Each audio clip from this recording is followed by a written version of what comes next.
ગોંડલના ધારાસભ્યના પુત્ર ગણેશ જાડેજાની કરાઈ ધરપકડ। આવો જાણીએ શું છે સમગ્ર મામલો।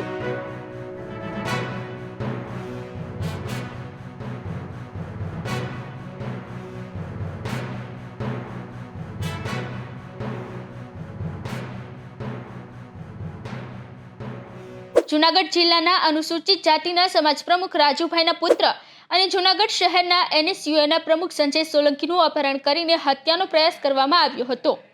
સંજય સોલંકીએ પોલીસ ફરિયાદમાં જણાવ્યા અનુસાર રાતના સમયે જ્યારે ઘરે જતા હતા ત્યારે રસ્તામાં ગણેશ જયરાજસિંહ જાડેજા અને તેના મિત્રો સાથે કાર સરખી ચલાવવા જેવી નજીવી બાબતે માથાકૂટ થઈ હતી।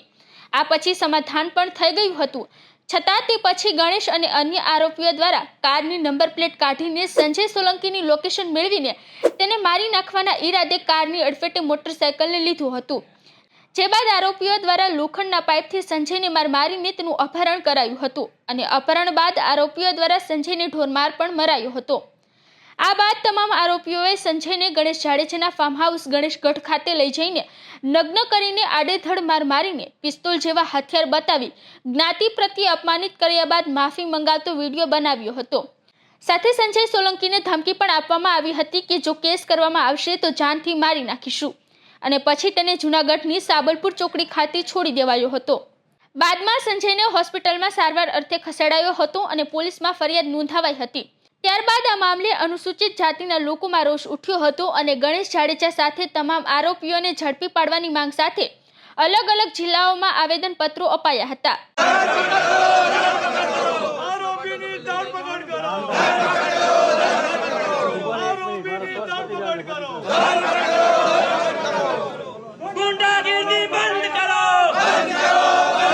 કે ભારતીય જનતા પાર્ટીના ધારાસભ્યનો દીકરો એ સત્તાના નશામાં, સત્તાના ઘમંડમાં જૂનાગઢના દલિત સમાજના આગેવાન રાજુભાઈ સોલંકીના દીકરાનું અપહરણ કરે, ગાડીમાં બેસાડીને ફિલ્મી સ્ટાઇલથી કિડનેપ કરીને એને લઈ જાય અને આરોપ છે કે એને સંપૂર્ણ નિર્વસ્ત્ર કરી એનું વિડીયો રેકોર્ડિંગ કરી જાણે જાનથી મારી નાખવાનો હોય એ પ્રમાણે એની સાથે મારપીટ કરવામાં આવી છે।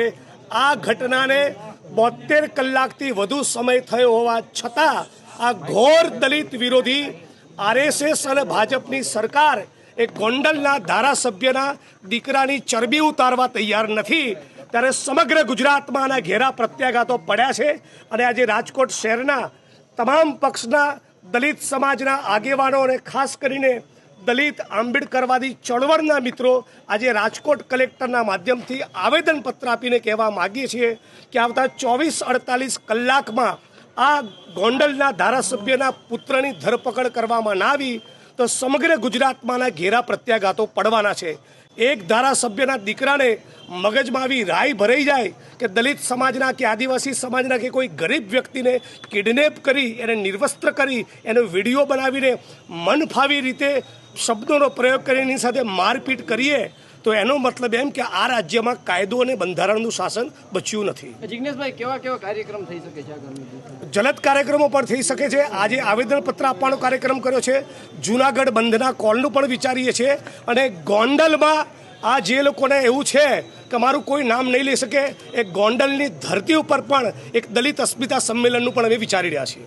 સમગ્ર મામલે કોંગ્રેસના ધારાસભ્ય અને અનુસૂચિત જાતિના નેતા જિગ્નેશ મેવાણીએ વિરોધ નોંધાવ્યો હતો અને જો કડક પગલાં લેવામાં નહીં આવે તો જૂનાગઢ બંધ સહિતના કોલ આપવામાં આવ્યા હતા અને ગોંડલમાં અનુસૂચિત જાતિનું સંમેલન યોજવાની જાહેરાત કરી હતી। 5 જૂનના રોજ જૂનાગઢ પોલીસ દ્વારા ગણેશ જાડેજા, જસપાલસિંહ રાણા, ઇન્દ્રજીતસિંહ જાડેજા, પૃથ્વીરાજસિંહ જાડેજા, દિગ્પાલસિંહ જાડેજા, સમીર, અક્રમ તરકવાડિયા અને રમેશ પઠાણની ધરપકડ કરવામાં આવી હતી અને 6 જૂનના રોજ આરોપીઓને રિમાન્ડ અર્થે રજૂ કરવામાં આવ્યા હતા। હાલ તમામની રિમાન્ડની માંગણીને નામંજૂર કરીને આરોપીઓને જ્યુડિશિયલ કસ્ટડીમાં મોકલાયા છે। તારીખ 30/5/2024ના રોજ રાત્રિના સમયે A ડિવિઝન પોલીસ સ્ટેશનમાં જે બનાવ બનેલો તે અંતર્ગત સંજય રાજુભાઈ સોલંકીની ફરિયાદ IPCની કલમ 307 કિડનેપિંગ એટલે કે 365 રાયોટિંગ આ ઉપરાંત એટ્રોસિટી મુજબ ગુનો દાખલ કરવામાં આવેલો। બનાવની ગંભીરતાને ધ્યાને રાખી જૂનાગઢ જિલ્લાના SOG, LCB આ ઉપરાંત A ડિવિઝન પોલીસ સ્ટેશનની અલગ અલગ ટીમો પાડવામાં આવેલી। આ ગુનાની તપાસ દરમિયાન જે ફરિયાદીએ જણાવેલું કે જે બાઇક અથડાવાથી બોલાચાલી થયેલી તે બાબતે 31 તારીખના રોજ વહેલી સવારે 3 વાગ્યા આસપાસ આ જે ફરિયાદીને અન્ય આરોપીઓ 3 ગાડી લઈને આવેલા અને અહીંથી છે ગોંડલ બાજુ લઈ ગયેલા. ત્યાં કોઈ અપરિચિત જગ્યાએ તેને માર મારેલો, તેનો ન્યૂડ વિડીયો ઉતારેલો અને ત્યારબાદ ફરી પાછો કિયાના શોરૂમ પાસે અહીંયા ઉતારી ગયો. તો આ બાબતે છે જૂનાગઢ જિલ્લા પોલીસ દ્વારા જે નેત્રમના કેમેરા લાગેલા છે તેનું સતત સર્વેલન્સ દરમિયાન આ જે 3 ગાડીઓ હતી તે આઈડેન્ટિફાઈડ કરવામાં આવેલી કે કેટલા વાગે જૂનાગઢ સિટીમાં એન્ટર થાય છે, કયા કયા લોકેશન પર ફરે છે. ત્યારબાદ અગાઉ જે તપાસ કરવામાં આવેલી તેમાં કુલ 3 આરોપીઓની ધરપકડ કરવામાં આવેલી.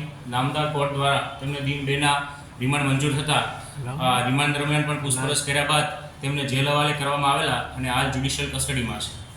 વધુમાં ગઈકાલે રાત્રિના રોજ LCB PSI Shri decay Jhala અને એ ડિવિઝન પીઆઈ વત્સલ સાવજ આ જે બંને ટીમો છે જ્યારથી ગુનો બન્યો ત્યારથી ગોંડલ અને તેની આસપાસ આરોપીની શોધખોળ માટે છેલ્લા 4-5 દિવસથી આ વિસ્તારમાં પ્રયત્નશીલ હતી. ટેકનિકલ સર્વેલન્સ અને હ્યુમન સોર્સિસના આધારે એવી બાતમી મળેલી કે ગણેશ જયરાજસિંહ જાડેજા અને અન્ય જે આરોપીઓ છે તે કોટડા સાંગાણી પાસે આવેલા અડમતાળામાં ભગીરથસિંહની વાડીમાં આ લોકો આવવાના છે.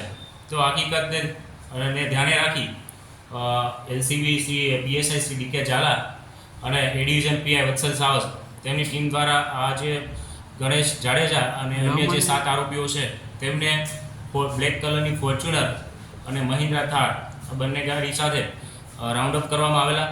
ત્યારબાદ રાત્રિના સમયે તેમના વિરુદ્ધ પ્રાથમિક પુરાવો મળતા આ જે ગુનો દાખલ થયેલો તેના કામે છે ધરપકડ કરવામાં આવેલ છે. આ અન્ય જે 7 આરોપી છે તેમાં જશપાલસિંહ ઉર્ફે જેકે રાણા, ઇન્દ્રજીતસિંહ ઉર્ફે ઇન્દુભા જાડેજા, પૃથ્વીરાજસિંહ ઉર્ફે પૃથુભા જાડેજા, દિગ્પાલસિંહ ઉર્ફે દિગુભા જાડેજા, સમીર ઉર્ફે પોલાદ, અકરમ તરકવાડિયા, રમીશ પઠાણ, આમ કુલ આ સિવાયના અન્ય 7 આરોપીઓની છે ધરપકડ કરવામાં આવી છે. સાહેબ આખું આ ઓપરેશન જે રીતના ગણેશની વાત સ્પષ્ટતાની વાત જે આમાં LCB PSI Shri decay Jhala અને એ ડિવિઝન પીઆઈ વત્સલ સાવજની જે બંને ટીમો હતી, પરંતુ આપ પણ જાણો છો કે આરોપીની સંખ્યા 8 છે અને પોલીસની 2 ગાડીઓ. તો આ જે વાત કરી છે કે ફોર્ચ્યુનર ગાડી એ ગુનાના કામે કબજે કરવામાં આવેલી છે, તે ગાડી ચલાવનાર પણ પોલીસ હતી. ગાડીમાં જે ક્લીનરની સીટ પર પણ પોલીસ કર્મચારી હતા જે પ્રાઇવેટ ડ્રેસમાં રેકી કરવા ગયેલા હતા. ગાડીની અંદર અન્ય આરોપીઓ હતા, પરંતુ જે આપ મીડિયાના માધ્યમથી પણ જે જાણવા મળ્યું ગણેશને જે ડીકે ઝાલાની જે ટીમ છે તેમની સાથે સરકારી બોલેરો ગાડીમાં લાવેલા, ફોર્ચ્યુનર ગાડીમાં એમને કોઈ લાવેલું નથી. સર કેવા કેવા ચાર્જ લગાવ્યા છે? આપણી પર એટ્રોસિટી છે, એક્સટોર્શન છે, અપહરણ છે. આરોપીઓ વિરુદ્ધ છે એ આ જે ફરિયાદીએ જે હકીકત જણાવ્યા તે મુજબ આઈપીસીની કલમ 307 એટ્રોસિટીની જે કલમ છે, ઉપરાંત રાયોટિંગ આ સાથે સાથે છે અને જાનથી મારી નાખવાની ધમકી આ મુજબના છે ગુનાઓ દાખલ કરવામાં આવે છે. ખાસ કરીને ઓળખ પરેડ કરવામાં આવી છે કે નહીં સાહેબ ફરિયાદીની સામે? હાલ આરોપીઓ છે એ રાઉન્ડ અપ કરવામાં આવેલા, એરેસ્ટ કરેલા છે. અન્ય 3 આરોપીઓ માટે અમે ઓલરેડી છે એક્ઝિક્યુટિવ મેજિસ્ટ્રેટને રિપોર્ટ કરેલો છે, પરંતુ જે મતગણતરીનું કામગીરીમાં રોકાયેલા હોવાથી મામલતદારશ્રી દ્વારા જે તે સમયે તારીખ આપવામાં આવેલી નથી. આજે જે 8 આરોપીની ધરપકડ કરવામાં આવેલી છે તેમના માટે પણ અમે છે આજરોજ મામલતદારશ્રીને તેની ઓળખ પરેડ થાય તે માટે રિપોર્ટ કરેલો છે. વહેલામાં વહેલી તકે અમને તારીખ મળે તો અમને છે ઓળખ પરેડ કરવામાં આવશે. ફરિયાદીનું કહેવું હજુ સુધી હથિયાર કબજે કરવામાં આવેલ નથી. મોડી રાત્રે આરોપીની ધરપકડ કરેલી છે. 8 આરોપીઓની પ્રાથમિક પૂછપરછ થયેલી છે. આ ઉપરાંત તેમના મેડિકલ સારવાર કરવામાં આવેલા. હવે એમને રિમાન્ડ નામદાર કોર્ટમાં રિમાન્ડ માટે રજૂ કરવામાં આવશે. ત્યારબાદ ખાસ કરીને જે આર્મ્સ એક્ટના જે ગુનો દાખલ થયેલો છે તો એમને હથિયાર, અન્ય લોખંડના પાઇપ અને જે ન્યૂડ વિડીયો ઉતારેલો આ બાબતે તપાસ શરૂ છે. એટલે કોર્ટમાં પણ જે રિપોર્ટ સબમિટ કરવામાં છે રિમાન્ડ માટે પણ અમારા આજ મુદ્દા રહેશે. આ દિશામાં હજુ પોલીસની તપાસ શરૂ છે, જેથી કરીને કુલ 7 દિવસના રિમાન્ડ માંગવાના છે. સાહેબ હજુ આરોપીઓની પ્રાથમિક પૂછપરછ થઈ છે અને એ તપાસનો વિષય છે. હજુ નામદાર કોર્ટમાંથી રિમાન્ડ પણ મેળવવામાં છે. આગળ હજુ કોઈ બીજી હકીકત આવશે તો આપ લોકોને ફરી માહિતગાર કરવામાં આવશે. સાહેબ કેટલા મોબાઈલ કબજે કરાયા છે? આરોપીઓ પાસેથી કુલ 2 મોબાઈલ કબજે કરેલા છે. તપાસમાં ગણેશ બ્લેક કલરની ટોયોટો અને મહિન્દ્રાની બ્લેક કલરની થાર આ બંને ગાડીઓ કબજે કરેલી છે. સર આ વિડીયો ઉતાર હાલ એવો કોઈ વિડીયો આરોપીઓ તરફથી છે આ બાબતમાં પ્રાથમિક તપાસ દરમિયાન એવું જણાવે છે કે આજે પીઠડિયા ટોલ નાકાથી આગળ છે માથાકૂટ થયેલી ઝપાઝપી થયેલી. વિડીયો બાબતે હજુ ના પાડે છે. આમ છતાં રિમાન્ડ મેળવ્યા બાદ આ દિશામાં વધુ છે એ ખરેખર પૂછપરછ કરી અને આવો વિડીયો ઉતારેલો કે કેમ એ તપાસ કરવામાં આવશે. ફોન એફએસએલમાં કેમ હા, એમાં જેટલા લોકો પાસે પણ સીડીઆરને આધારે એમના મોબાઈલ હતા અને વિડીયો ઉતાર્યા બાદ ડિલીટ કર્યો કે શું કર્યું એ દિશામાં પણ તપાસ કરવામાં આવશે અને જરૂર પડે છે આરોપીઓના મોબાઈલ એફએસએલમાં મોકલવા. સર આ ભોગ બનનાર છે અને ક્યાં લઈ ગયા હતા આ લોકો અને કેટલો સમય રાખ્યો તમે? પ્રાથમિક પૂછપરછ દરમિયાન આરોપીઓ દ્વારા તેમને જે મેવાસાનું પાટિયું છે પીઠડિયા ટોલ નાકાથી આગળ ત્યાં સુધી લઈ ગયેલાની હકીકત જણાવે છે. આગળ હજુ અન્ય કોઈ પણ લઈ ગયા હોય તે વિશે સમર્થન આપતા નથી. આમ છતાં હજુ રિમાન્ડ દરમિયાન છે વિશેષ પૂછપરછ કરી ફરિયાદીએ જે જણાવેલું અલગ અલગ 2 થી 3 જગ્યાએ લઈ ગયેલા છે તો ખરેખર બનાવ બનેલ છે કે કેમ એ પણ તપાસ કરવામાં આવશે. સર ગણેશ દ્વારા એવું કંઈ અત્યાર સુધીમાં તપાસમાં સામે આવ્યું કે ગણેશની પૂછપરછમાં આવું કોઈ સામે આવેલું છે? અગાઉ પણ મેં કહ્યું કે મોડી રાતે ધરપકડ કરેલી છે. 8 આરોપીઓ છે, તેમના પૂછપરછ થઈ છે. પ્રાથમિક તપાસમાં જે વિગતો કહી છે આપ સમક્ષ રજૂ કરી છે. આ ખંડણી બાબતે હજુ કોઈ વાત કરેલી નથી, પરંતુ આમાં તપાસના કોઈ પણ એંગલ છે એ બાકી નહીં રહે. એફએસએલની પણ મદદ લીધી છે અને જરૂર પડે હજુ એમના ટેકનિકલ સર્વેલન્સ માટે એમના મોબાઈલ એફએસએલમાં મોકલવા માટે તમામ પ્રકારના છે. જૂનાગઢ જિલ્લા પોલીસ વડા દ્વારા આ બાબતે એક સીટની પણ રચના કરવામાં આવેલી છે, જેમાં LIB PIC BB કોરી, LCB PIC JJ Patel, reader PSI YM Solanki અને આયો 4 લોકોની એક સીટ બનાવવામાં આવેલી છે, જેથી કરીને અલગ અલગ ટીમ છે ટેકનિકલ સર્વેલન્સથી લઈ અને તમામ પ્રકારના જે દસ્તાવેજી પુરાવા ગુનાના કામ એકત્રિત કરવામાં આવે અને આરોપીએ જે પ્રકારનું કૃત્ય કરેલું છે તેમને વધુમાં વધુ સજા થાય તે માટેના છે જૂનાગઢ જિલ્લા પોલીસના પ્રયત્નો રહેશે. સર એક સવાલ છે, કેવી રીતે ઉઠાવી ગયો? આ બાબતે હજુ પ્રાથમિક પૂછપરછ થઈ છે. અન્ય એમાં જે આરોપીઓ આવેલા છે તે પૈકી 4-5 લોકોના નામ આપ્યા છે, પરંતુ શંકા છે કે હજુ 3 ગાડીઓ લઈને આવેલા એટલે વધારે લોકો આમાં સંડોવાયેલા છે. ખરેખર કેટલા લોકો આવેલા, ક્યાં એમને પ્લાનિંગ કરેલું એ બાબતે હજુ અમારી તપાસ શરૂ છે.